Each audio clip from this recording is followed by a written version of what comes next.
ปีแล้วเขา500ที่สมโพธิจึงเป็นพระทั้งหลายนี่500มันจะขึ้นมานำในห่วมได้เนาะ องค์นี้501ปี เพราะอาจารย์จัดงานเป็นมื้อซะ กำหนดมื้อเลยแบบ แต่ละปี กำหนดแล้วนะ กำหนดแล้วเนาะ เอามื้อใดเขาหน่อย สู่16ของมีนา 16ของมีนาบ่บัดนี้ทุกปีเนาะ แต่ละปีให้กันโดยลืมแจกเลยเด้อโดยแจกเพิ่นนี่นะโดยคณะอาจารย์แจกอันน้อยโอ้ยอาจารย์บรรยายก็คนน้อยจะให้คนน้อยนี่สุดยอดแล้วอาจารย์น่ะเป็นต้นตำรับ อันนี้นั่งยักษ์อันนี้เป็นศิลาจารึกนะที่ค้นพบรอบนี้รอบที่3 แปลกอันนี้ โอ้ ศิลปะ ยอันนี้มันมาจากไหนเนาะเขาได้เบิ่งบอกก็ได้โอ้ยองค์นี้แปลกอะไรบ่เคยพ่อได้ดิ เหมือนจีน ไปทางเหนือได้นี่มาทางเหนือลาวนี่ ไปออกจีนแล้วนะ มาจากทิเบตคุณบอกเลยว่าที่ไหนนะ น่าจะเป็นทิเบต จากจีนจากทิเบตเนาะ ทิเบตนี่มีส่วนแห่งขนาดที่ว่ามีดอกบัวกาบ มันบ่แม่นธรรมดาเด้อคนบ่นี่ มาทุกสารทิศ โดยสารทิศเลย โดย แสดงว่าเบิ่งบอกว่าอาณาจักรสุวรรณคมคำนี่เจริญแห่งเนาะครับนะเออ เจริญ โหดลายองค์นี้น่ะโอ้แสดงว่าทำมาที่12ปันนาบ่เบิ่งนี้ลาย เสื่อมสัมพันธ์กันแบบโอ้ โอ้สุดๆแล้ว สมัยแต่ก่อนเนี่ยของขวัญเนี่ยก็คือเป็นโปรโตโฮปนะ สุโขทัยประมาณไหนส่งประกวดทุกที่เลยกันเลยส่งมาประจำ มีแต่พ่ออยู่ในน้ำคลองเหมือนว่าขนาด แม นี้ นมอนเลยเนี่ย อยู่วัดเดียวกันเนี่ย เมื่อก่อนอยู่นี่มีแต่พระอันนี้ครับพระเจ้าทั้งทิศ โอ้แสดงเป็นพิพิธภัณฑ์ ไม่อยู่มาได้เลยขนาดเมื่อก่อนมันจะมีพระคนไทยก็มาถวายองค์หนึ่ง โอ้ อันนี้ ไป ก็เป็นมอน เดี๋ยว เล นี้ ย ยกไปไหว มอนเลย เออ บ่เห็นอีกป้า อันนี้พ่อบางนึงบ่ขนาดนี้ แมนมอนเลย ป้าโทนตัวเฮ็ด เอา ทอ ที่คุดคนบางนึงนี่พ่อองค์นี้มันบ่ แมนมอนเลยนะ เฮ็ดทองงามๆเด้อเด้อดิเด้อเพิ่นมาอยู่แล้วค่ะเพิ่นมาค้ำมาคูณเด้อ นี่พระทองคำพระทอง อันนี้เป็นศิลาจารึกค้นพบใหม่ อั เนี่ย นนี้บ่ถ่ายรูปนะ บอกให้ โดยบ่ทาย นี่ศิลาจารึก ตัวลาวนี่เนาะ เป็นตัวไอ้ฟักขามมันร้านฟักขาม เออ อันนี้เขาปิดเป็นความลับ เดี๋ยวไปดู โมเมนต์นู้นมันถ่าย เมื่อเขาได้ขอเบิ่งครับมันแล้ว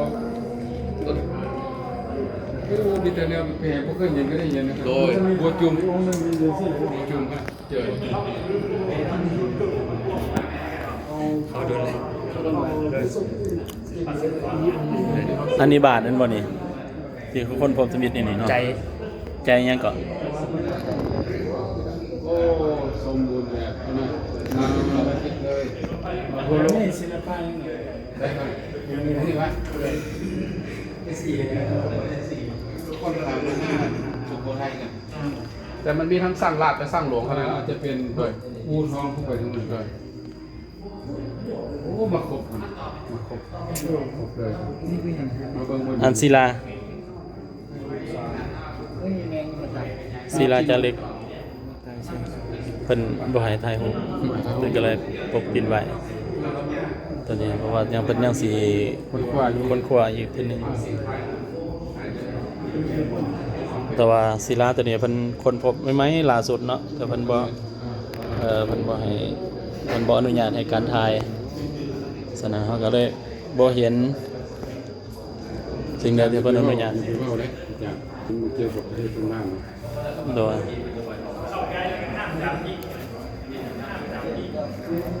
ตัวนี้เป็นอนุญาตเนาะอันนี้ก็เป็นสิ่งที่เฮาอันนั้น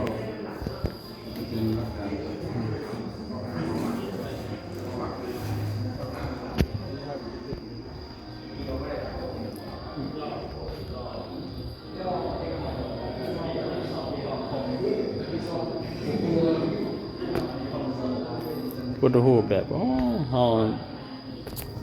หลายอย่างที่เฮาบ่เห็นบ่เคยเห็นก็ได้เห็นอยู่นี่ศิลปะแต่ละรวมศิลป์เลยนี่รวมพุทธศิลป์ฉะนั้นการค้นพบก็ถือว่าโอ้บ่ธรรมดาวันนี้เพิ่นอนุญาตให้เขาชมเนาะฮะเป็นบุญเป็นกุศลเด้อ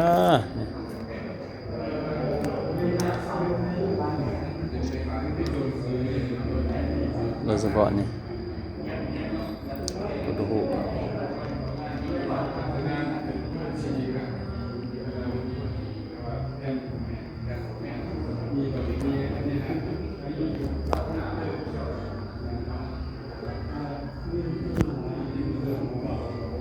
อืม